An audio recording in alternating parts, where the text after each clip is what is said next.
नमस्कार। तो स्वागत है आपके अपने YouTube चैनल A3 एकेडमी में। काफ़ी सारे बच्चों के मुझे मैसेज मिले कि सर मुझे अकाउंट की क्लास YouTube पर मिल नहीं रही है। देखिए, तो ध्यान से सुने वो बच्चे जिनको नहीं मिल रही है। आप YouTube तो चलाते ही होंगे, तो YouTube में जहाँ सर्च का ऑप्शन होता है, जहाँ पे आप गाने वगैरह या जो भी वीडियोस वगैरह सर्च करते हैं, वहाँ पे आप डालिएगा। सीधे अगर आप डाल देंगे A3 academy, A3 academy Satna, और सीधे यहाँ पे डाल देंगे अकाउंट। अगर इतना आप डायरेक्ट डाल देंगे अपने YouTube में, तो डायरेक्टली यहाँ पर सारे वीडियो, जितने भी वीडियो पड़े होंगे अकाउंट के, प्लेलिस्ट मिल जाएगी और उसको क्लिक करने के बाद आपको डायरेक्टली सारे वीडियो देख सकते हैं। ओके, तो डायरेक्टली यहाँ से भी देखा जा सकता है। और या तो आप A3 एकेडमी सतना को चैनल का हमारे नाम A3 एकेडमी सतना, इसको जैसे ही आप सर्च करेंगे तो एक लोगो दिखेगा इस शर्ट के जैसे, इसको क्लिक करेंगे, सब्सक्राइब कर लीजिएगा। और वहां पे प्लेलिस्ट बनी हुई है और प्लेलिस्ट में लिखा हुआ है MP बोर्ड 12th अकाउंट, तो वहां पर प्लेलिस्ट में जाकर भी आप सीधे वीडियो को देख सकते हैं। ठीक है, चलिए कोई बात नहीं। तो जिन लोगों को नहीं मिला तो वो डायरेक्टली भी देख सकते हैं A3 एकेडमी सतना, और अकाउंट डालेंगे तो आपको मेरे वीडियोस डायरेक्ट प्राप्त हो जाएंगे यूट्यूब में। चाहे तो आप गूगल से भी देख सकते हैं, वहां पे भी मिल जाएंगे, और इंस्टाग्राम में भी है, टिकटॉक में भी है, हर जगह वीडियो आपको मिलेंगे। ठीक है ना, कोई दिक्कत नहीं, लेकिन A3 एकेडमी सतना डालेंगे तो। चलिए ठीक है, तो बात करते हैं आज के अपने क्वेश्चन में। देखिए, हम लोग बात कर रहे हैं अलाभकारी संगठनों के वित्तीय विवरण के बारे में, और ये पार्ट 5 है। बहुत सारे बच्चों ने भी बोला कि सर ये पार्ट 5 का मतलब क्या होता है। भाई, पार्ट 5 का मतलब है कि अलाभकारी संगठन, मान लो आप ये बताओ, जैसे आप स्कूल में पढ़ते हो, तो आप जब स्कूल में पढ़ते हो तो क्या कोई भी टीचर पहले दिन आके पूरे एक ही दिन में पूरा चैप्टर खत्म कर देता हो? भाई ऐसा तो नहीं होता होगा, एक ही दिन में चैप्टर खत्म कर देता होगा ना। तो अलग अलग दिन में खत्म करता है। भाई आज स्टार्ट किया तो कल परसों नरसों 3 दिन चला। तो उसी तरह से जो पार्ट होते हैं, वो पार्ट का मतलब पहले दिन पढ़ाया गया पहला पार्ट, फिर दूसरा, फिर तीसरा, फिर चौथा। तो स्टार्टिंग से पार्ट को देखेंगे तो एक तरफ से चीजें आपको क्या आएंगी, पूरी समझ में आएंगी। ठीक है ना, उस चैप्टर में लिखा हुआ है कि उसी चैप्टर के अंतर्गत है। ठीक है, चलो, तो आज पार्ट 5 है। पार्ट 5 का मतलब आज कौन सा दिन है इस चैप्टर को पढ़ने का? 5वां दिन है।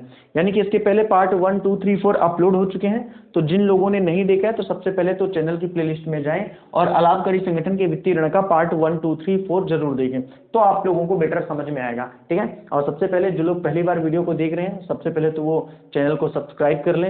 एक्चुअली सब्सक्राइब करने से होगा ये कि जैसे ही नया वीडियो डाला जाएगा, वो वीडियो आपको तुरंत प्राप्त हो जाएगा। ठीक है, तो आप लोगों के लिए क्या होगी, वो सुविधा होगी वो। ठीक है, चलो अब बात करते हैं। तो हम लोग अलाभकारी संगठनों के वित्तीय ऋण के बारे में बात कर रहे थे। मैंने आपको बताया था कि अलाभकारी संगठन का तात्पर्य होता है एक ऐसा संगठन जिसका उद्देश्य केवल और केवल सामाजिक सेवा करना होता है। तो एक ऐसा संगठन जो केवल और केवल समाज की सेवा करने के लिए होता है, जो अनाथ व्यक्तियों के लिए अनाथालयों की व्यवस्था करता है, अनाथ और जो वृद्ध बूढ़े व्यक्ति होते हैं उनके लिए वृद्धाश्रम की व्यवस्था करता है, स्कूलों की शिक्षा की, मनोरंजन की, इत्यादि सभी चीजों की व्यवस्था करता है। ऐसे संगठन ही कहलाते हैं अलाभकारी संगठन। अब अगर बात की जाए अलाभकारी संगठन की, तो ऐसे संगठन भी अपना वित्तीय विवरण बनाते हैं। जी हाँ, फाइनेंशियल स्टेटमेंट बनाते हैं। कौन कौन से खाते बनाते हैं? तो मैंने आपको बताया था कि रोकड़ खाते के आधार पर ही, रोकड़ी बही के आधार पर ही प्राप्ति भुगतान खाता बनाया जाता है। प्राप्ति भुगतान खाते के आधार पर आय व्यय खाता बनाया जाता है, और आय व्यय खाते के आधार पर ही तैयार किया जाता है आर्थिक चिट्ठा। हम लोग प्राप्ति भुगतान खाते से क्या समझते हैं, इसकी विशेषताएं, और प्राप्ति भुगतान खाता एवं रोकड़ बही में अंतर हम लोग पढ़ चुके हैं। और प्राप्ति भुगतान खाते के जितने भी सवाल थे वो सारे के सारे लगाए जा चुके हैं। हम लोग बात कर रहे थे प्रीवियस लेक्चर में आय व्यय खाते के बारे में। आय व्यय खाता किसे, आय व्यय खाता क्या होता है? मैंने आपको बताया था कि आय व्यय खाते की प्रकृति नाम मात्र खाते की प्रकृति के जैसा होता है। अगर बात की जाए तो आय व्यय खाता लाभ हानि खाता के समान ही होता है, लेकिन चूंकि लाभ हानि खाता केवल वो संस्थाएं बना सकती हैं जिनका उद्देश्य केवल और केवल लाभ कमाना होता है। और क्योंकि मैंने अभी अभी आपको बताया कि गैर व्यापारिक संगठन का उद्देश्य लाभ कमाना नहीं होता, अतः ये लाभ हानि खाता नहीं बना सकती, इसलिए ये लाभ हानि खाते की तरह ही क्या बनाती हैं, आय व्यय खाता। और आय व्यय खाते के अंतर्गत मैंने बात कर ली थी कि किन किन का लेखा होता है। मैंने आपको बताया था कि आय व्यय खाते में संयोजनों का लेखा भी होता है।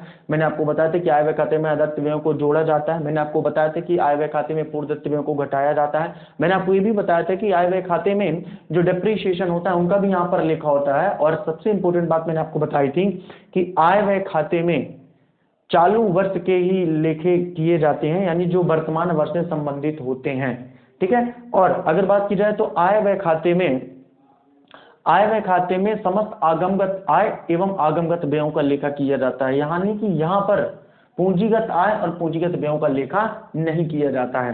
तो ये सारी बातें प्रीवियस लेक्चर में हम लोग बात कर चुके हैं, ठीक है। तो प्रीवियस वीडियो जरूर देखिए, तो वहां पे आपको समझ में आएगा। आपको स्पष्ट रूप से वहां लिखा मिलेगा, जब आप वीडियो में देखेंगे तो लिखा मिलेगा कि अलाभकारी संगठन का पार्ट 1, पार्ट 2, पार्ट 3, पार्ट 4 और ये पार्ट 5 बहुत स्पष्ट शब्दों में, ठीक ना, लिखा मिलेगा। ओके, चलिए, तो कोई दिक्कत नहीं है, आराम से ऐसे ही पढ़ते रहिए। मैंने आपको पहले ही वादा किया है, मैंने और E3 एकेडमी ने वादा किया है कि आज तक कभी भी ऐसा नहीं हुआ कि MP बोर्ड की अकाउंट ऑनलाइन प्लेटफॉर्म में पढ़ाई जाए। पहली बार एक प्रयास किया गया है और इसमें आप सभी लोगों के सहयोग की बहुत ही जरूरत है।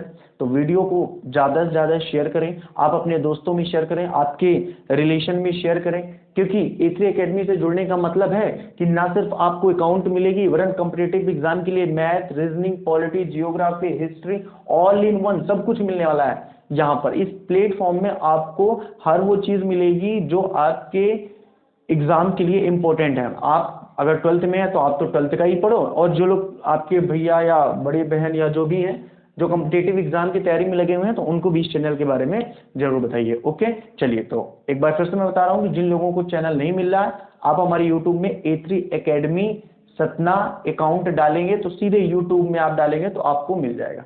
क्लियर है? चलो बात करते हैं। आज हम लोगों को क्वेश्चन नंबर 11 से पढ़ना है। कहाँ से? क्वेश्चन नंबर 11 से, ठीक है ना। क्वेश्चन नंबर 10 हम लोग पढ़ चुके हैं, आय व्यय खाते का एक सवाल मैं बता चुका हूँ, ठीक है ना, प्रीवियस वीडियो में।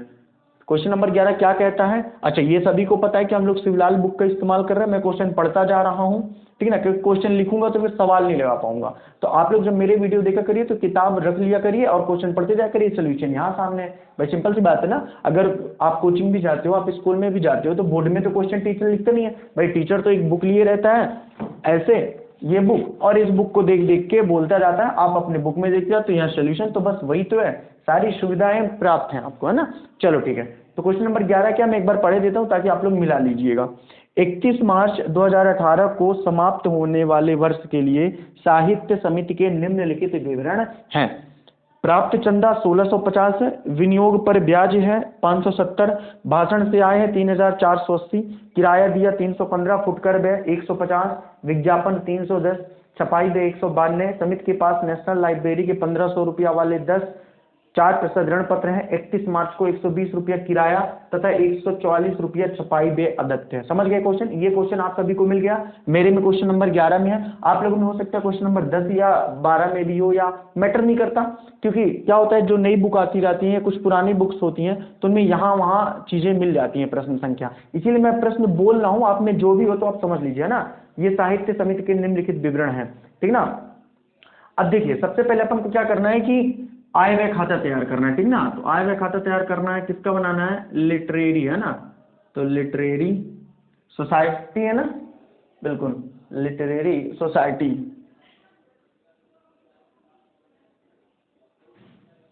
लिमिटेड, ठीक है, लिटरेरी सोसाइटी लिमिटेड का बनाना है, ठीक है। Income and expenditure account, income and expenditure account, ठीक ना, आय एवं व्यय खाता account for the year ending. ये फॉर्मेलिटीज आपको करना पड़ेगा खाता बनाने के पहले, ठीक ना, वरना आपको पूरे नंबर नहीं मिलेंगे। फॉर द ईयर एंडिंग, वर्ष का अंतिम दिन क्या है? 31 मार्च 2018, ठीक ना, 31 मार्च 2018। हो सकता है जो पुरानी बुक हो उसमें 31 मार्च 2017 दिया हो सकता है जो नई बुक हो उसमें 31 मार्च 2019 भी दिया होगा, तो इससे कोई फर्क पड़ने वाला नहीं है। जिसकी बुक में जो भी दिया होगा वो अपनी बुक के हिसाब से क्या कर लेगा, लिख लेगा यहाँ पे, है ना, एंडिंग ईयर जो भी उसके में होगा। चलो तो बनाते हैं इसको, ठीक है।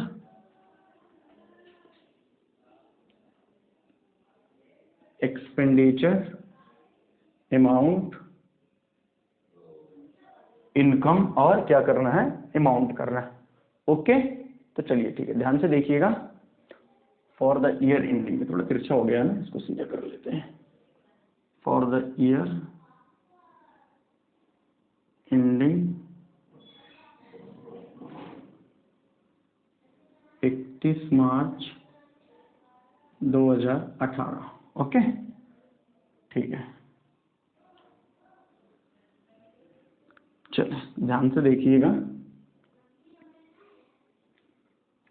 पहले कॉलम किसका होगा, एक्सपेंडिचर का होगा, व्यय, क्योंकि मैंने आपको बताया था आय व्यय खाते की जब हम विशेषताएं पढ़ रहे थे कि व्यय हमेशा क्या होती हैं, बोले सर डेबिट होती है। क्लियर है ना? ठीक है, देखो एक तरफ से पढ़ा रहा हूँ, पूरी थ्योरी पहले पढ़ाई है, एक बार वीडियो को पूरा कंप्लीट देखो, कोई भी वीडियो को मजा आ जाएगा आपको पढ़ने में, है ना? पूरी कंप्लीट थ्योरी बताई, थ्योरी बताने के बाद मैंने आपको बताया कि किस तरह के ऑब्जेक्टिव भी इस चैप्टर में बनते हैं, और ऑब्जेक्टिव के साथ साथ सवाल तो सारे आपको बताए ही जा रहे हैं। ठीक है, चलो ठीक है, तो अब आगे क्या बोल रहा है, तो एक चीज नोट रखना है, जिन जिनमें संयोजन है उनको कॉलम के अंदर लिखना है, ये सब बताया जा चुका है। ठीक है, जिस जिसमें संयोजन है, तो किस किस में संयोजन है सर, पहले तो नेशनल लाइब्रेरी वाले 10 यानी कि विनियोग पर ब्याज पर संयोजन है, विनियोग पर ब्याज जब भी लिखेंगे इनकम में तो कॉलम के अंदर लिखेंगे।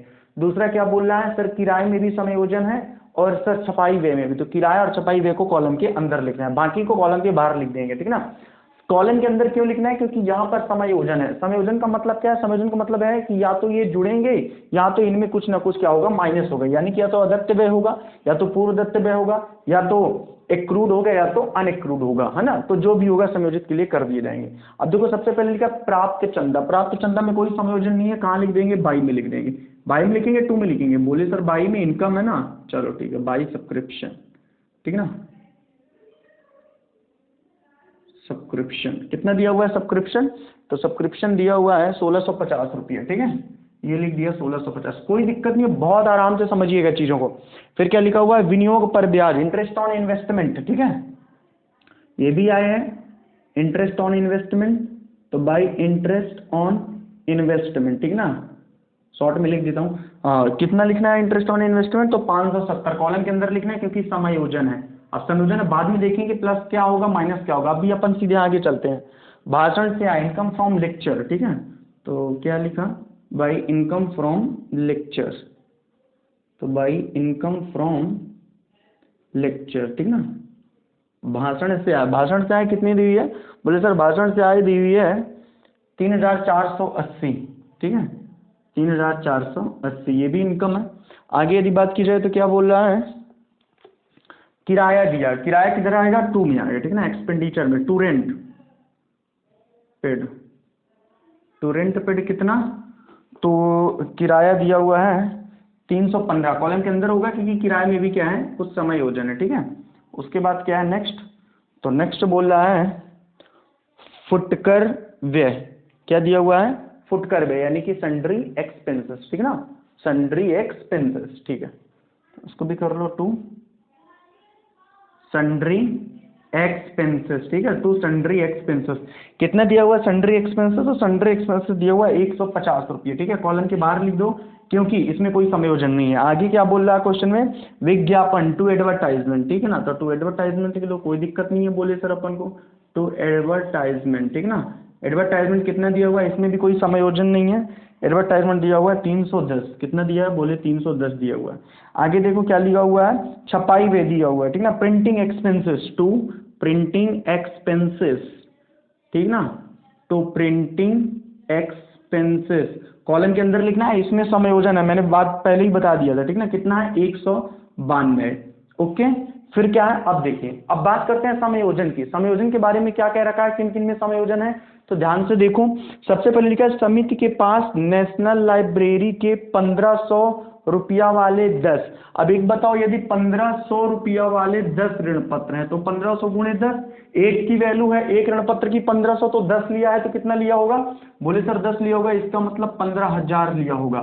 और यदि 15,000 लिया होगा का मतलब क्या, ये होता क्या है जरा समझो। हालांकि हम लोग जब ऋण पत्र एवं अंश पूंजी संबंधी लेके पढ़ेंगे पाठ 7 या 8 में, तो वहां पे और अच्छे से पढ़ेंगे। फिलहाल यहाँ पे समझो क्या होता है कि कोई भी व्यक्ति जो होता है तो अपना पैसा कहीं इन्वेस्ट कर सकता है। इन्वेस्ट कैसे कर सकता है, किसी कंपनी के ऋण पत्र खरीद ले, किसी कंपनी के अंश पत्र खरीद ले। अब जैसे ऋण पत्र की वैल्यू होती है, जितने ऋण पत्र आप खरीदोगे उसकी अंकित मूल्य जितना लिखा होता है उतना पैसा आपको कंपनी को देना पड़ता है। अब मान लो 1500 रुपया वाले 10, यानी कि एक की वैल्यू 1500 थी, आपने 10 खरीदे तो कितना, आपने 15,000 इन्वेस्ट किया। और आपको 4% की दर से क्या मिलता है, ब्याज मिलता है। बोले सर अगर 4% की दर से ब्याज मिलता है तो ब्याज कितना मिल गया आपको, 600, कितना मिल गया 600। जबकि प्रश्न में क्या दिया हुआ है कि इंटरेस्ट ऑन इन्वेस्टमेंट कितना है, 570, इसका मतलब 30 रुपया क्या है प्लस, यानी कि अर्नड है। ठीक ना, अर्नड इंटरेस्ट है। अर्नड का मतलब क्या है, अभी अर्जित इंटरेस्ट है। कितना? बोले सर 30 रुपया, क्योंकि टोटल इंटरेस्ट मिलेगी कितनी साल भर में? 600 मिलेगी। इस बात में किसी को दिक्कत? बिल्कुल दिक्कत नहीं होनी चाहिए, क्योंकि प्रीवियस क्वेश्चन जब मैंने बताया था क्वेश्चन नंबर 10, तो उसमें भी इसी तरह का एक कॉन्सेप्ट आया था, जिसको वहां पे भी मैंने एक्सप्लेन किया था। ठीक है, मतलब इस साल 600 रुपया ब्याज के मिलना चाहिए थे और मिले कितने? 570, तो 30 रुपया बाकी, और अगर बाकी है तो मिलेंगे, क्योंकि मैं पहले ही बता चुका हूं कि आय व्यय खाते में उस वर्ष से संबंधित सारी मदें लिखी जाएंगी जो उस वर्ष से संबंधित होंगी वर्तमान से, भले वो प्राप्त हो गई हो या नहीं हुई हो। नहीं हुई होगी तो प्लस कर देंगे, हो गई है तो लिख ही देंगे। आगे बात करते हैं, क्या बोल रहा है? 21 मार्च को 120 रुपया किराया भी क्या है? अदत्त है, तो अदत्त है तो आउटस्टैंडिंग। और हम लोग जब विशेषताएं पढ़ रहे थे आय व्यय खाते की, तो पहले ही मैंने बताया कि जो आउटस्टैंडिंग होता है वो क्या होता है? प्लस होता है। कितना है? 120 है, और 120 अगर इसमें जोड़ेंगे तो टोटल कितना आ जाएगा? बोले सर ये आ जाएगा 5, ये हो जाएगा 3 और ये हो जाएगा 4, 435। आगे क्या दिया हुआ है? जो छपाई हुए हैं वो भी क्या है? अदत्त हैं, तो छपाई हुए भी क्या हो जाएंगे? प्लस हो जाएंगे, प्लस आउटस्टैंडिंग। ठीक है, तो प्लस आउटस्टैंडिंग। ओके, हाँ, तो कितना है ये आउटस्टैंडिंग? बोले सर आउटस्टैंडिंग है 144 रुपया। ठीक है, 144 प्लस कर लो, कितना हो गया? तो हो जाएगा 4 2 6 9 4 13 2 1 3 1 4, कितना हो गया? बोले सर 436 हो गया। कुछ छूटा तो नहीं है? छूटा तो नहीं है ना कुछ? एक बार चेक कर लो। 2 1 3 होगा, सॉरी, हाँ 336 होगा, है ना? 336। ठीक है, कोई दिक्कत नहीं है, सब कुछ अपन ने लिख दिया। अब क्या करना है? बस चेक कर लेना है इनकम अधिक है कि एक्सपेंसेस अधिक है। यहाँ पे अपन ने चेक किया और फाइनली चेक करने से हमें पता क्या चला? तो देख के ही लग रहा कौन सी संख्या बड़ी होगी। सिंपल सी बात है, आय अधिक होगी। ठीक ना? क्या अधिक होगी? बोले सर आय अधिक होगी। कितनी है आय? 5730। इन सबको जोड़ेंगे तो कितना आएगा? बोले सर 5730 आएगा। कितना आएगा? बोले सर 5700 कितना आने वाला है?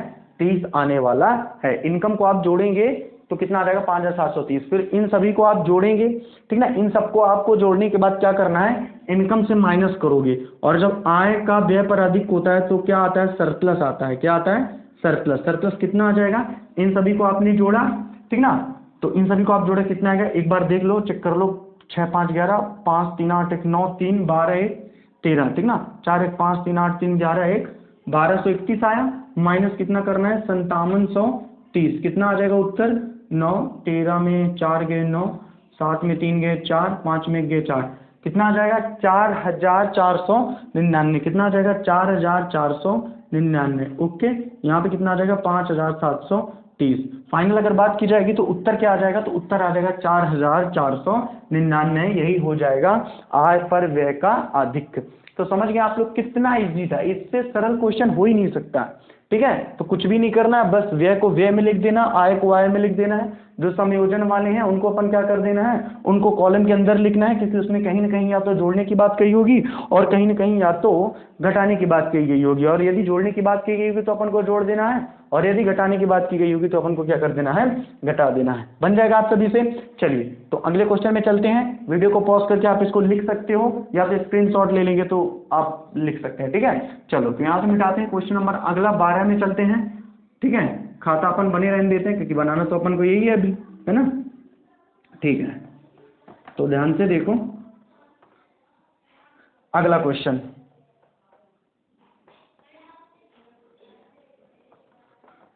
देखो, अगर आपने बहुत अच्छे ढंग से थ्योरी को भी पढ़ा हुआ है आय व्यय खाते की, और प्रीवियस वीडियो आपने देखे हुए हैं, तो निश्चित रूप से ये वाला वीडियो आपको समझ में आएगा। लेकिन कुछ ऐसे अगर बच्चे हैं जो पहली बार इस वीडियो को देख रहे हैं, इसके पहले उन लोगों ने वीडियो को नहीं देखा है, तो उनको वीडियो बिल्कुल भी समझ में नहीं आएगा। ठीक है ना? इस बात का ध्यान रखिएगा, वीडियो तो उन्हीं को समझ में आएगा जिन्होंने प्रीवियस लेक्चर को देखा होगा। तो प्लीज चैनल की प्लेलिस्ट में जाइए, वहां पे प्रीवियस वीडियो पड़े हुए हैं, उनको पहले देखिए, उसके बाद इनको देखिए, तो थोड़ा सा और क्या होगा, ये सरल आपको लगेगा। ठीक है, चलो ठीक है, तो क्वेश्चन नंबर 12 देखते हैं। 12 में क्या बोला है, एक बार क्वेश्चन में पढ़ देता हूँ ताकि आप लोग मिला लें कि आपका भी वही क्वेश्चन है ना? चलो ध्यान से देखो। क्वेश्चन नंबर 12, नेमी नगर मनोरंजन क्लब का वार्षिक प्राप्ति एवं भुगतान खाता 31 मार्च 2018 को समाप्त होने वाले वर्ष के लिए अग्र प्रकार है, ठीक ना। यहाँ पर कैश बैलेंस शीट एक दिया हुआ है जिसमें प्राप्ति भुगतान खाता बना हुआ है, रिसिप्ट है, रोकड़ शेष है 2500 रुपया, वार्षिक चंदा दिया हुआ है 3200, आजीवन सदस्यता शुल्क है 600, प्रवेश शुल्क है 500, विनियोग पर ब्याज है 350, विविध प्राप्तियां हैं 100। मिल गया आप सभी लोगों को, ठीक है। नेमी नगर मनोरंजन क्लब, ठीक है। मेरे में क्वेश्चन नंबर 12 है और भुगतान में है सामान्य व्यय दिया 1000, वेतन दिया 1800, फर्नीचर 1200, किराया दर बीमा 1150, विज्ञापन 250, रोकड़ बाकी 1850, ठीक है। सभी को मिल गया होगा, कोई दिक्कत नहीं है। कुछ समायोजन है जिसमें चंदे में समायोजन है, सामान्य खर्चों में समायोजन है, बीमा में भी है और फर्नीचर पे भी है।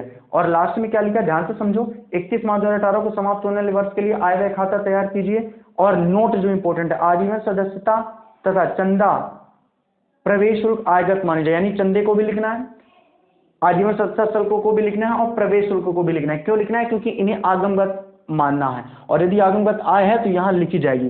देखो याद करो, जब हम लोग आय व्यय खाते की विशेषताओं के बारे में पढ़ रहे थे तो मैंने आपको वहां पर बताया था कि आय व्यय खाते में बनाते समय कुछ ऐसी रकम होती हैं जिनमें के बारे में विद्वान एकमत नहीं है कि इन्हें आगम बताया माना जाए कि पूंजीगत। जैसे कि आजीवन सदस्यता शुल्क के बारे में हम लोग बात कर रहे थे तो मैंने आपको बताया था कि आजीवन सदस्यता शुल्क को हमेशा पूंजीगत आय ही मानना है, लेकिन यदि प्रश्न में दिया हुआ है कि उसे आगम बताया माने तो आगम बताया मानकर ही कर देना है। जैसे अगर बात करें दान की तो मैंने आपको बताया था कि दान यदि विशिष्ट दान है तो नहीं लिखना है, यदि उसकी राशि ज्यादा है तो। चंदे की बात की जाए तो चंदा भी क्या होता है, यदि ज्यादा रकम है चंदे की तो उसको भी नहीं लिखा जाता है, ठीक ना। लेकिन यहाँ पे तो स्पष्ट रूप से निर्देश ही दे दिया है तो कोई दिक्कत वाली बात है नहीं कि चंदा को भी लिखना है, आजीवन सदस्यता शुल्क भी और प्रवेश शुल्क भी। समझ गया आप? चलो ठीक है। किसका बनाना है? नेमी नगर का, ठीक है ना। नेमी नगर मनोरंजन क्लब, तो यहाँ पे लिख दो नेमी नगर मनोरंजन club, Nemi Nagar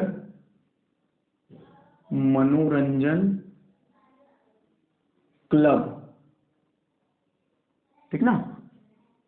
income and expenditure account, income and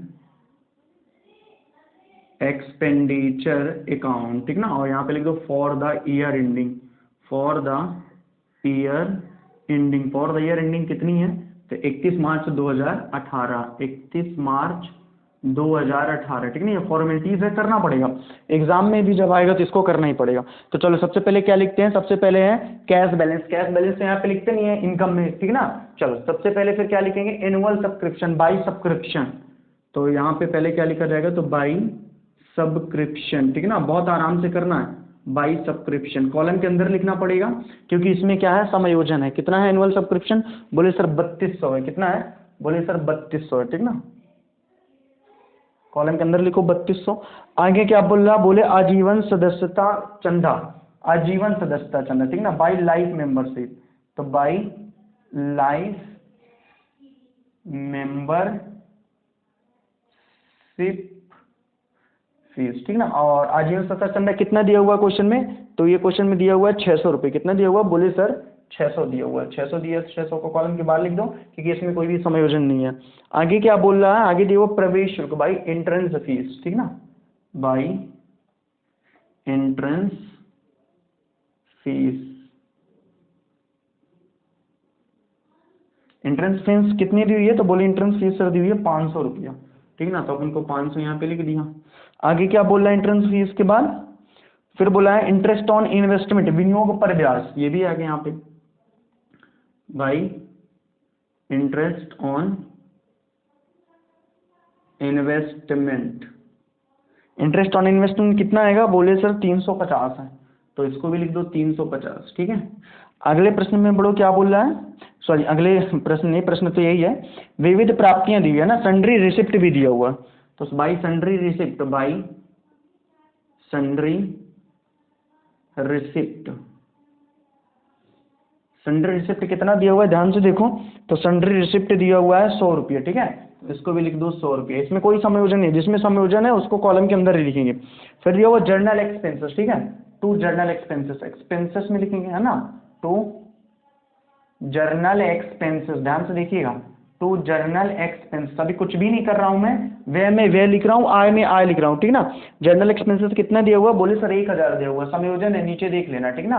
आगे क्या दिया हुआ है फिर नेक्स्ट, टू सैलरी दी, तो सैलरी भी लिख लो, सैलरी है तो सैलरीज कितनी दी है सैलरी, बोले सर सैलरी दी है 1800 रुपये, कॉलम के बाहर लिखो, सैलरी में कोई समायोजन नहीं है।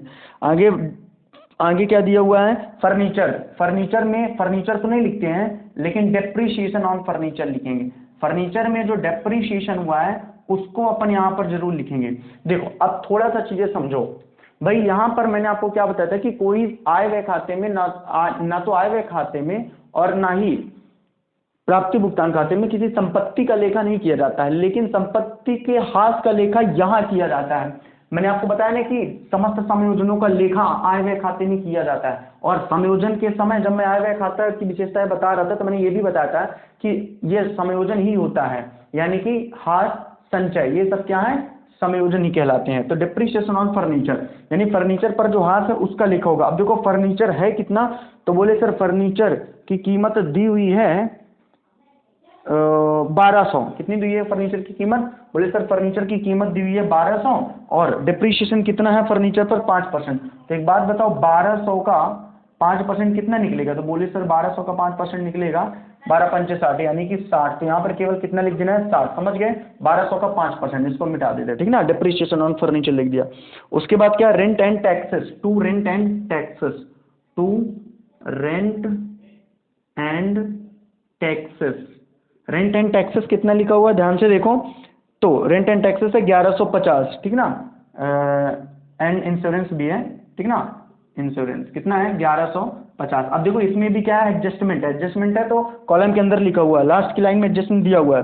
फिर क्या, एडवर्टाइजमेंट, टू एडवर्टाइजमेंट, ठीक ना, टू एडवर्टाइजमेंट, ठीक ना, एडवर्टाइजमेंट कितना दिया हुआ है, बोले सर एडवर्टाइजमेंट दिया हुआ है 250, तो इसको कॉलम के बाहर लिख दिया क्योंकि इसमें कोई भी समायोजन नहीं है। तो जिन जिन में समायोजन थे उन सारी मदों को हमने कॉलम के अंदर लिखा हुआ है, और जिसमें समायोजन नहीं है उन सभी को हमने कॉलम को क्या किया हुआ है, बाहर लिखा हुआ है। अब देखो पहले देखिए, वार्षिक चंदा 750 रुपया अदत्त है, अदत्त है मतलब क्या, आउटस्टैंडिंग है, और आउटस्टैंडिंग को क्या किया जाता है, बोले सर प्लस किया जाता है, तो 3200 में 750 जोड़ लेंगे तो कितना आ जाएगा, बोले सर 3950 आ गया। इस बात में किसी को दिक्कत, बोले कोई दिक्कत नहीं सर, आप ही ने तो बताया कि जो अदत्त व्यय होता है उनको क्या किया जाता है, जोड़ा जाता है, अदत्त व्यय जो होते हैं उन्हें क्या किया जाता है, जोड़ा जाता है। आगे क्या है, सामान्य खर्चों के लिए 50 देना शेष है, देना शेष है यानी ये भी आउटस्टैंडिंग है, तो इसको भी क्या कर दो, प्लस कर दो, कितना, बोले सर कितना हो गया, 1050 हो गया, ये क्लियर है। आगे बात करो फिर क्या दिया हुआ है, बोले सर बीमा के 200 रुपया पूर्व दत्त है, पूर्व दत्त मतलब प्रीपेड, और अगर प्रीपेड है तो क्या करेंगे अपन, माइनस, तो क्योंकि प्रीपेड क्या होता है, माइनस होता है, याद रखिएगा, आउटस्टैंडिंग क्या होता है प्लस और प्रीपेड क्या होता है माइनस, ये सब बता चुका हूँ जब मैं आय व्यय खाते की विशेषताएं बता रहा था, तभी मैंने आपको सारी बातें बता दी थी, वहां पर ये भी बताया था कि अदत्त व्यय क्या होता है, ठीक है। तो ये कितना आ जाएगा, फाइनली 950 आ जाएगा, ठीक है। उसके बाद किसमें समायोजन है, बोले सर किसी में भी समायोजन अब नहीं है। अब देखो बस क्लियर हो गया, आप जोड़ दो इसको, जो पक्ष ज्यादा हो, अगर आय अधिक है तो इधर योग आएगा तो ये कहलाएगा सरप्लस, और सपोज दैट अगर व्यय अधिक होता तो उधर क्या अंतर आता, तो बाई डेफिशिएंसी, क्या आता, बाई डेफिशिएंसी। और क्वेश्चन को देख के ही पता चलता है कि किधर का योग ज्यादा होगा, तो सिंपल सी बात है, योग ज्यादा है किधर का, आय वाले का, कितना है 5500 रुपया, ठीक ना। आप जोड़ के भी चेक कर सकते हैं, इधर का योग कितना आएगा, बोले सर 5500 आएगा। इन सबको जोड़ लो, और इन सबको जोड़ने के बाद क्या कर देना है, घटा देना है, किससे, समस्त आय से, ये निकल आएगा सरप्लस, सरप्लस मतलब अधिक।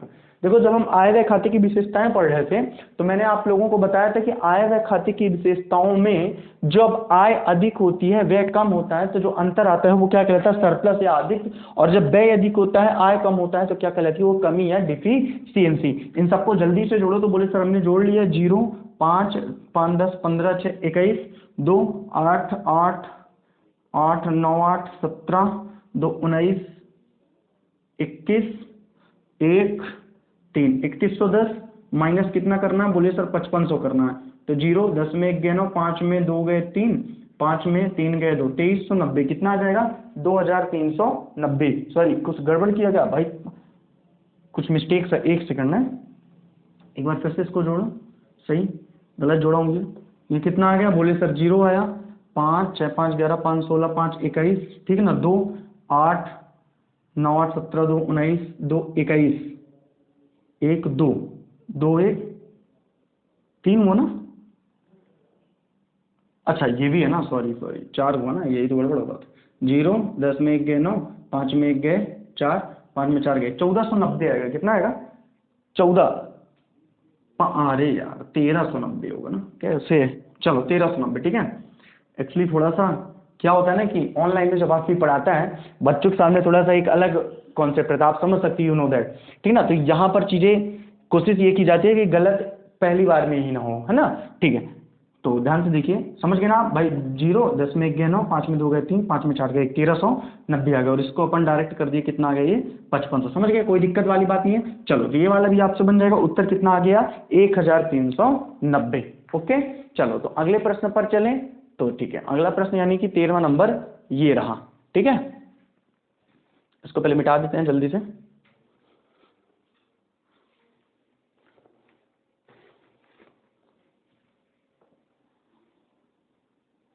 आप लोग पॉज करके, मैं बोलता नहीं हूँ बार बार, आप लोग पॉज करके वीडियो क्या किया करो, उसके आंसर लिख लिया करो, क्योंकि क्वेश्चन तो आपके बुक में लिखे हुए हैं, आंसर आप लिख लिया करो, ठीक है ना। इसीलिए मैं क्वेश्चन बोल देता हूँ ताकि आप लोग क्वेश्चन समझ सको कि मैं कौन सा प्रश्न करा रहा हूँ, ठीक ना। क्योंकि हो सकता है आप लोगों में प्रश्न संख्या इधर की उधर हो सकती है ना, बुकों के अनुसार। भाई कुछ पुरानी है, कुछ नई है ना। ये चैप्टर कहाँ होगा? ये चैप्टर नई बुक में एकदम फर्स्ट चैप्टर में होगा, और हो सकता है जिनके पास पुरानी बुक हो ये चैप्टर ही ना हो, लेकिन ये चैप्टर आपके एग्जाम में आएगा, मेन एग्जाम में, ठीक है ना। क्योंकि जो थोड़ा सा पुरानी बुक है, ये भी लेटेस्ट चैप्टर है, पिछले साल ही क्या हुआ है, ये ऐड हुआ है आपके अकाउंट में, ठीक है।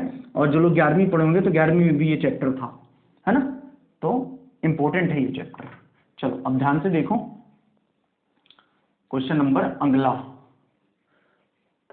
क्वेश्चन नंबर अगला थोड़ा बड़ा है, तो इसको थोड़ा सा मिटाना पड़ेगा, खाता थोड़ा बड़ा बनाना पड़ेगा, है ना। चलो मिटा ही लेते हैं पूरा। हाँ, तो क्वेश्चन नंबर 12 देखें ध्यान से, क्या बोला? अच्छा 12 तो कर लिया, 13 के देखना है, 13। चलो क्वेश्चन नंबर 13, ठीक है। चले, समझ में आ रहा है आप सभी लोगों को? चलिए, अब इससे सरल तरीके से कैसे पढ़ाया जा सकता है? भाई सिंपल सी बात है ना, मैंने आपको क्या बताया कि एक बार आप वीडियो को कंप्लीट देखिए, सब कुछ पढ़ाया जा चुका है, टोटल थ्योरी, ऑब्जेक्टिव जहां से जिस तरह से आते हैं, और अब सवाल, हर एक सवाल बताने का मेरा प्रयास है जो एग्जाम के पॉइंट ऑफ व्यू से इंपॉर्टेंट है, आते हैं। और वैसे भी लगभग 95% सवाल हम लोग हर चैप्टर के पढ़ा रहे हैं ना। 2-4 सवाल जो छोड़ रहे हैं वो छोड़ रहे हैं जो कभी भी आज तक नहीं पूछे गए हैं, और ना ही वो कभी एग्जाम में आते हैं, ठीक ना। क्योंकि हमको कोई पीएचडी नहीं करना है, हमें अपने 12th का एग्जाम निकालना है, और ऐसा निकालना है कि जबरदस्त तरीके से। और मैं दावा करता हूं कि एक सिंगल क्वेश्चन आपको आपके एग्जाम पेपर में ऐसा नहीं मिलेगा जो यहाँ पे नहीं पढ़ाया गया होगा, चाहे वो थ्योरी को चाहे वो सवाल का हो। या तो आप प्रीवियस ईयर के पेपर उठा के देख सकते हैं, जितने चैप्टर मैंने आपको पढ़ा दिए तो वहां से क्वेश्चन आया है, तो सारे मैंने पढ़ाए हुए, चाहे वो थ्योरी हो चाहे वो ऑब्जेक्टिव हो। यार अगर इतना कॉन्फिडेंस के साथ बता रहा हूं तो आप समझ सकते हो, यू नो दैट, कि मैं क्या कहना चाहता हूं, ठीक है। चलो तो क्वेश्चन नंबर 13 में आते हैं, क्या है ये? तो भारतीय जिम खाना का 31 मार्च 2018 को समाप्त होने वाले वर्ष का अग्रांकित प्राप्ति एवं भुगतान खाता था, ठीक है। और बहुत बड़ा है ये, इसमें दान दिया हुआ है 50,000 आजीवन सदस्यता शुल्क, 4,000 चतुष्कोण खेल प्रतिद्वंदी फंड, 10,000 आगम प्राप्तियां, चंदा दिया हुआ है, लॉकर्स किराया, ब्याज, अन्य खेल आगम। मिल गया आप सभी लोगों को क्वेश्चन। भवन दिया हुआ है 40,000, चतुष्कोण खेल प्रतिद्वंदी का बिल दिया 900 रुपया, फर्नीचर दिया हुआ है 2100, वेतन दिया हुआ है 1800, क्रिकेट दिया हुआ है 600, टेनिस दिया हुआ है 540, बीमा दिया हुआ है 31 दिसंबर 2018 तक का 360, बगीचे का व्यय 170, मुद्रा लेखन 30, डाक व्यय 250, अन्य व्यय 150, विनियोग 18,000, शेष बैलेंस 3500। मिल गया। इंडियन जिम खाना का है, ठीक है ना, किसका है? इंडियन जिम खाना का बनाना है। तो ऊपर तो अब आप लोग लिख लोगे, मैं ऊपर नहीं लिखूंगा, ठीक है ना। इंडियन जिम खाना income and expenditure account for the year ending, ठीक है ना। इतना तो अब आप कर ही सकते हो यार, मैं सीधे कॉलम बनाता हूँ, क्योंकि सवाल बड़ा है तो थोड़ा सा अपन को लाइन ऊपर से खींचनी पड़ेगी, है ना, ताकि पूरा आ जाए वो। चलो कोई दिक्कत नहीं है, आ ही जाएगा, कहाँ जाएगा, ठीक है। तो देखो ये क्या हो गया, चलो लिख ही देते हैं, वरना कहोगे सर क्या हो गया, क्या मतलब, तो चलो लिख ही देते हैं, है ना। तो ये हो गया अपन क्या? एक्सपेंडिचर, ठीक है, एक्सपेंडिचर। ये अपन का क्या हो गया? अमाउंट। बहुत आराम से समझिएगा, है ना। इनकम, और ये क्या हो गया? बोले सर अमाउंट। हम लोग क्वेश्चन नंबर 13 पढ़ रहे हैं, ध्यान से समझिएगा, हम लोग क्वेश्चन नंबर 13 पढ़ रहे हैं और मैंने पढ़ के भी बता दिया। भारतीय जिम खाना का 31 मार्च 2018 को समाप्त होने वाले अग्रांकित प्राप्ति भुगतान खाता था और उसके आधार पर हमको आय व्यय खाता तैयार करना है, ठीक है ना। तो ये प्राप्ति भुगतान खाता बना हुआ 13 में और उसके आधार पर आय व्यय खाता बनाना है ना, इनकम एंड एक्सपेंडिचर अकाउंट। चलो, तो सबसे पहले क्या दिया हुआ है, दान 50,000, क्या लिखेंगे इनकम में। अब देखिए दो बात है, दान के बारे में जब हम लोग पढ़ रहे थे तो मैंने आपको क्या बताया था, दान दो तरह का होता है। जब हम लोग प्रीवियस लेक्चर में थ्योरी के बारे में पढ़ रहे थे, देखो मैं एक बार फिर से आग्रह करूंगा कि प्लीज अगर आप इस वीडियो को देख रहे हैं तो इसके पहले अलाभकारी संगठन के चारों पार्ट जरूर देखिए, तो आपको बहुत मजा आएगा पढ़ने में, मैं सच में बता रहा हूं, है ना। चलो ध्यान से सुनो। तो जब हम लोग पढ़ रहे थे मैंने आपको बताया था दान दो तरह का होता है, एक होता है विशिष्ट दान, एक होता है सामान्य दान। जो विशिष्ट दान होता है उसकी रकम ज्यादा होती है और उसको अपन पूंजीगत क्या मानते हैं, आय मानते हैं, और यदि पूंजीगत आय मानते हैं तो यहाँ पर लेखा नहीं होता है, क्योंकि यहाँ पर केवल और केवल आगमगत आय का ही लेखा किया जाता है। अब यहाँ जैसे कि दान है 50,000, तो हमने इसे विशिष्ट दान मान लिया और इसको लेकर यहाँ पर नहीं किया। नोट में लगाना हो तो मैं लगा के लिख भी दूंगा कि दान को हमने विशिष्ट दान माना, इसलिए हमने इसका लेखा यहाँ पर नहीं किया। आगे दिया आजीवन सदस्यता शुल्क 4,000। देखो आजीवन सदस्यता शुल्क के बारे में जब हम लोग पढ़ रहे थे टिप्पणी में, तो मैंने आपको बताया था कि आजीवन सदस्यता शुल्क हमेशा पूंजीगत आय ही माना जाता है जब तक कि उसके बारे में प्रश्न में ना कहा जाए कि उसको आगमगत आय माना। तो क्योंकि प्रश्न में बोला नहीं, इसलिए इसको भी अपन ने क्या मान लिया, पूंजीगत आय, इसको भी हमने लेखा नहीं किया।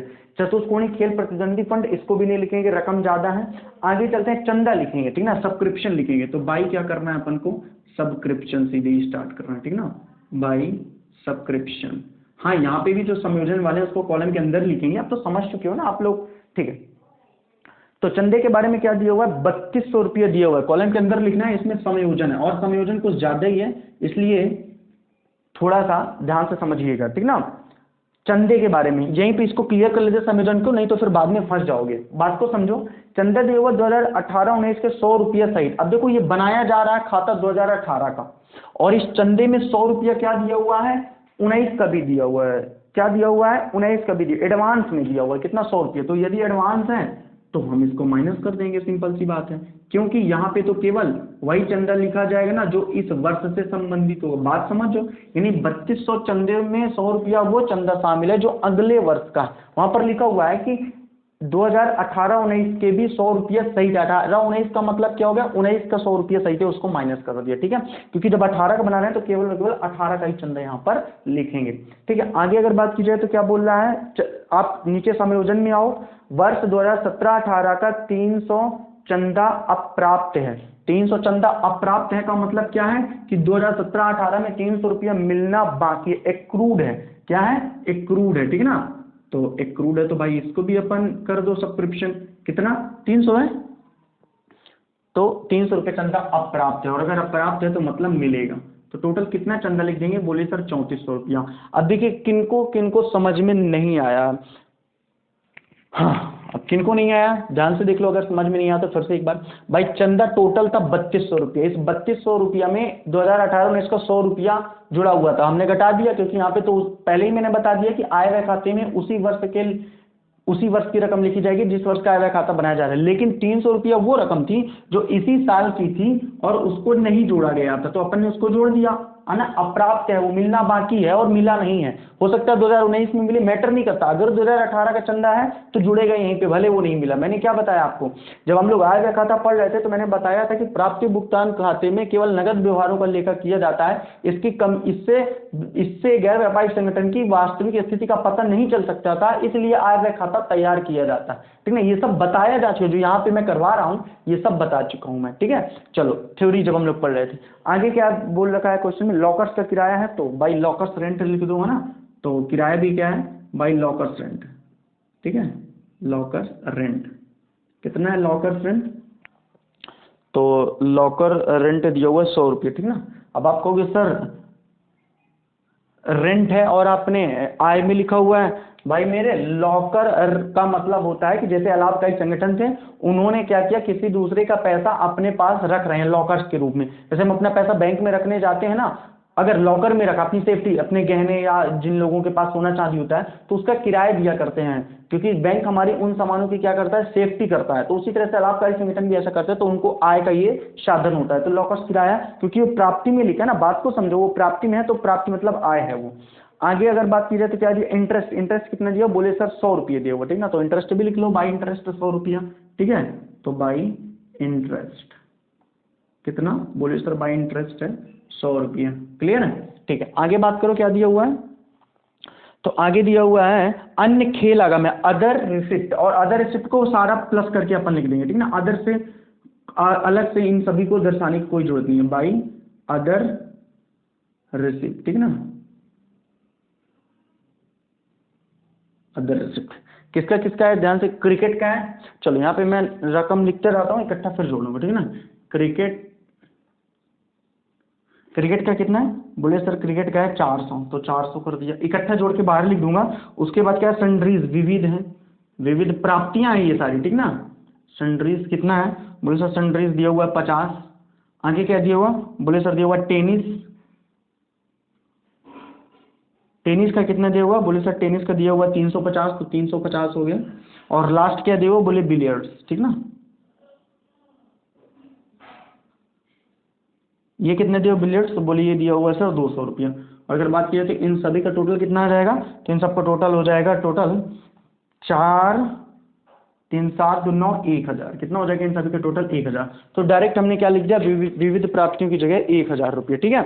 यहाँ का ये मैटर क्या हो गया, समाप्त हो गया, क्लोज हो गया। किसी को कोई दिक्कत, बोले सर कोई दिक्कत नहीं है, बस एक दिक्कत आ रही है सर कि ये आय में, ये टेनिस, ये सनरीज, ये बिलियर्ड्स, ये क्रिकेट आय कहाँ से हो गई। देखो क्या होता है कि जैसे सपोज दैट कि एक व्यक्ति है जो अनाथ है, क्रिकेट खेलता है, अनाथालय में रहता है, गैर व्यापारिक संगठन उसका खर्चा उठाते हैं। अब कहीं क्रिकेट हुआ खेलने, वो व्यक्ति गया, कुछ पैसे कमा के लाया, तो किसे देगा भाई, गैर व्यापारिक संगठन का बच्चा था तो वहीं देगा, तो वहां से भी पैसे तो मिलते हैं। मान लो गैर व्यापारिक संगठन ने टेनिस करवाया और वहां से उनको इनकम मिली, तो वो भी तो आय हुई ना, सिंपल सी बात है, तो उनकी आय के साधन हो गए, ठीक है। अब देखो आगे बात करते हैं, अगर व्यय में आते हैं तो सबसे पहले क्या दिया हुआ है, भवन नहीं लिखेंगे, चतुष्कोणीय खेल पर दंडु का व्यय भी नहीं लिखेंगे, फर्नीचर भी नहीं लिखेंगे, सीधे सैलरी लिखेंगे। आप सबको पता है फर्नीचर वगैरह क्यों नहीं लिखेंगे, ठीक है ना, ये सब बताया जा चुका है बहुत अच्छे तरीके से। तो सैलरीज कितनी दी हुई है, तो वेतन दिया हुआ है 1800 रुपये, ठीक है ना, 1800 कॉलम के अंदर लिखना है, क्योंकि वेतन में क्या है, समायोजन है, एडजस्टमेंट है, ठीक है। आगे अगर बात करें तो क्या बोल रहा है क्वेश्चन में, क्रिकेट, अब यहाँ पे भी क्रिकेट आ गया, क्रिकेट भी एक प्रकार का यहाँ पे खर्चा होगा। खर्चा क्यों होगा सर, क्या बात कर रहे हैं, वहां पे तो क्रिकेट खर्चा नहीं था, यहाँ पे क्रिकेट खर्चा है, बिल्कुल। क्यों खर्चा है, क्योंकि ये भुगतान में लिखा है। तो सर भुगतान में लिखे होने का क्या मतलब है, भुगतान में लिखे होने का मतलब है कि, भुगतान में लिखे होने का मतलब है कि क्रिकेट पर खर्चा किया गया है। सर ये क्या बात हो गई कि क्रिकेट में खर्चा भी किया गया। भाई एक बात बताओ, सपोज दैट कि गैर व्यापारिक संगठन में जो बच्चे उन्होंने पाल रखे हैं, उन बच्चों के लिए बॉल खरीद लाए, उन बच्चों के लिए बैट खरीद के लाते हैं, तो वो भी वो क्रिकेट का खर्चा भी तो हुआ। और यदि वही बच्चे उस क्रिकेट से पैसे कमा रहे हैं तो वही क्रिकेट से पैसा मिला, तो आए भी। अब यदि ये भुगतान में, तो सिंपल सी बात है यहाँ पे पैसा गया होगा, और यदि वो प्राप्ति में तो इसका मतलब पैसा आया होगा। तो सिंपल सी बात है, उसको मैंने आय में लिख दिया, इसको मैंने व्यय में लिख दिया। उसके बाद किसका व्यय लिखा हुआ है, तो टेनिस का भी लिखा हुआ, तो टेनिस का भी लिख दो अपन, कोई दिक्कत नहीं है। बोले सर टेनिस का भी हमने लिख दिया, कितना, बोले सर टेनिस का दिया हुआ है 540 रुपये, तो अपन ने इसको लिख दिया 540 रुपये, ठीक है। आगे यदि बात की जाए तो क्या लिखा हुआ है, बीमा 31 दिसंबर 2018 तक दिया है 360। बात को समझो थोड़ा सा ना, बीमे में थोड़ा सा कहानी है, क्या कहानी है, बात को समझो थोड़ा। इंश्योरेंस कितना दिया हुआ है, बोले सर इंश्योरेंस दिया हुआ है 360, कितने दिए हुए, बोले सर 360 दिया हुआ, बहुत आराम से समझना। 31 दिसंबर 2018 तक कितने दिया हुआ, बोले सर 360 दिया हुआ है। अब देखो हमारा खाता क्लोज कब हो रहा, बोले सर 31 मार्च 2018 को हो रहा। मैंने लिखा नहीं है ऊपर, आप समझ जाना, ठीक ना, क्योंकि मैंने पहले ही बता दिया कि आपको समझना है। 31 मार्च 2018 को खाता हमारा क्लोज हो रहा, तो बीमा हमको देना कब चाहिए था, 31 मार्च 2018 का देना चाहिए था, लेकिन हमने बीमा दे कब दिया, तो क्वेश्चन में लिखा हुआ है कि 31 दिसंबर 2018 तक का हमने दे दिया। बात को समझो थोड़ा सा, हमने दे कब तक का दिया, बोले सर 31 दिसंबर 2018 तक हमने बीमा क्या कर दिया, दे दिया। अब एक बात बताओ मेरे को यार, अगर 31 दिसंबर 2018 तक का हमने बीमा दे दिया है तो कितना दे दिया है, बोले 360 रुपये दे दिया, तो हुआ क्या, तो सिंपल सी बात है, प्रीपेड है। क्यों प्रीपेड है, क्योंकि हमें केवल इस साल का देना था, यानी कि 31 मार्च 2018 तक का। और हमने बीमा दे कितना दिया, 31 दिसंबर 2018 तक का। तो अब ये पता करना है कि हमारा कितना हमने प्रीपेड कर दिया, यानी कि पहले ही दे दिया। तो सिंपल सी बात है, 31 मार्च 31 दिसंबर, देखो कितने महीने का हमने प्रीपेड किया हुआ है। तो भाई अप्रैल, मई, जून, जुलाई, अगस्त, सितंबर, अक्टूबर, नवंबर और दिसंबर, 9 महीने का। अब बात को समझो थोड़ा सा कैसे करेंगे, ठीक ना। तो कितना है, 360 है, तो 360 गुणे 9/12, तो 12 त्याई 36 और 9 त्रिक 27, 270 रुपये इससे क्या कर दो, माइनस कर दो, क्योंकि 9 महीने का हमने क्या दिया हुआ है, प्रीपेड दिया हुआ है। बात को समझो, यहां पर केवल वो खर्चे लिखे जाते हैं जो वर्तमान वर्ष से होते हैं, यानी 31 मार्च 2018 तक का हमको प्रीमियम लिखना था। और ये जो पैसा था 360, ये 31 दिसंबर 2018 तक का था, यानी 9 महीना एक्स्ट्रा का दिया हुआ था, तो उसको अपन ने क्या कर दिया, लेस कर दिया। और कैसे, 9/12 करके। तो 360 में 270 घटाएंगे, तो अगर बात की जाएगी तो 31 मार्च तक का कितना निकल आएगा, बोले सर ये निकल आएगा 90 रुपये। कितने निकल आएगा, बोले सर ये निकल आएगा, सिंपल सी बात है 90 रुपये। इस बात में किसी को दिक्कत, बोले कोई दिक्कत नहीं सर। बगीचे के व्यय की बात की है तो बगीचे का व्यय लिख दो बाई गार्डनिंग एक्सपेंसेस, ठीक है ना। तो गार्डनिंग एक्सपेंसेस कितना दिया हुआ है, ध्यान से देखो। तो गार्डनिंग एक्सपेंसेस दिया हुआ है आपका 170 रुपया। कॉलम कोई संयोजन तो नहीं है ना, कोई संयोजन नहीं है, तो कॉलम के बाहर लिख दो सीधे 170 है तो ठीक है। आगे यदि बात की जाए तो क्या दिया हुआ है, मुद्रण व लेखन, प्रिंटिंग एंड स्टेशनरी, ठीक है ना। To printing and stationery, to printing and stationery कितना है, प्रिंटिंग एंड स्टेशनरी। तो प्रिंटिंग एंड स्टेशनरी दिया हुआ है 30 रुपये। कोई संयोजन तो नहीं है प्रिंटिंग स्टेशनरी, बोले सर कोई संयोजन नहीं है, ठीक है। तो कॉलम के बाहर लिख दो इसको। आगे क्या दिया हुआ, postage, to postage, to postage कितने दिया हुआ, पोस्टेज ये दिया हुआ है 250 रुपये, तो इसको 250 कॉलम के बाहर लिख दो। उसके बाद अदर एक्सपेंसेस, ठीक ना, अन्य व्यय दिया हुआ ना, to other expenses, to other expenses कितना है, 150 रुपये, ठीक है ना। कितना दिया है, 150 रुपये दिया हुआ है। बात समझ गए। अदर एक्सपेंसेस कितना दिया हुआ है, बोले सर 150 रुपये दिया हुआ है। संयोजन सारे हो गए, चंदा भी के बारे में भी कर दिया हमने, ठीक ना। और वेतन बकाया था 170 रुपये, उसको भी हमने क्या कर दिया, वेतन का भी बचा हुआ, ठीक ना। संयोजन में देखो वेतन के बारे में क्या बोला, आउटस्टैंडिंग है वेतन, तो आउटस्टैंडिंग है कितना, बोले सर 170 रुपये, तो बचा हुआ है तो जोड़ दिया, तो 1900 क्या लिख दिया अपन, 70 कर दें, ठीक ना। वेतन में भी हमने कर दिया 1970।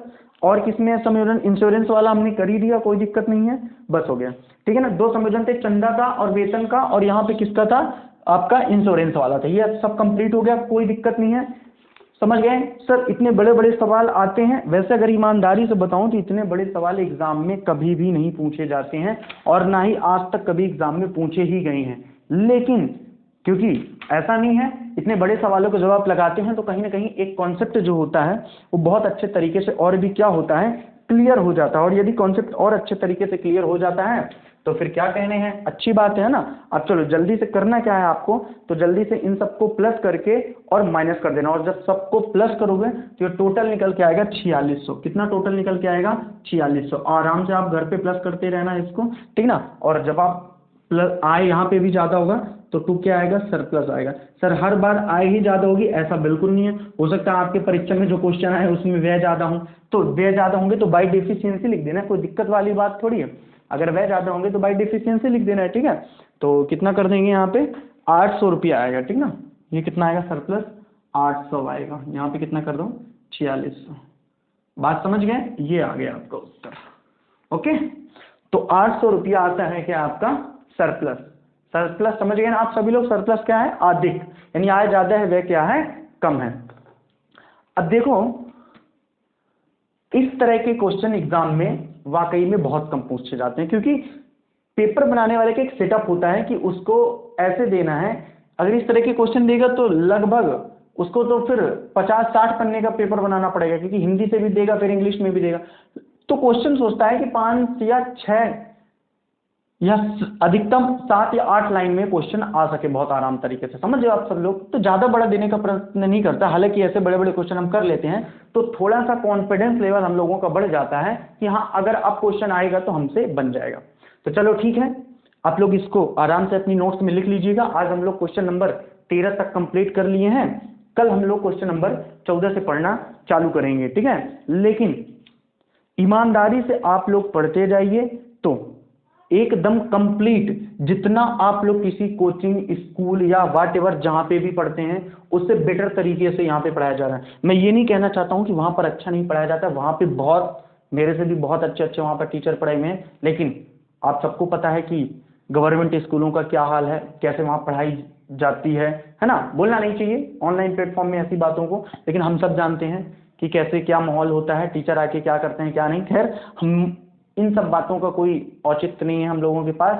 आपको पढ़ना है, मुझे पढ़ाना है, मैं इतना जानता हूँ। ओके दोस्तों, तो चलिए, अगर वीडियो आपको पसंद आया तो वीडियो को ज़्यादा से ज़्यादा शेयर करो, क्योंकि शेयर करोगे तो उन लोगों तक वीडियो पहुंचेगा जिन लोगों के पास ये सुविधाएं नहीं है, ठीक है, जो कोचिंग बाहर जाके नहीं पढ़ सकते हैं शहरों तक। और आप लोग भी पढ़िए, नोट्स बनाते रहिए प्रॉपर तरीके से, ठीक है। चलो, तो थैंक यू।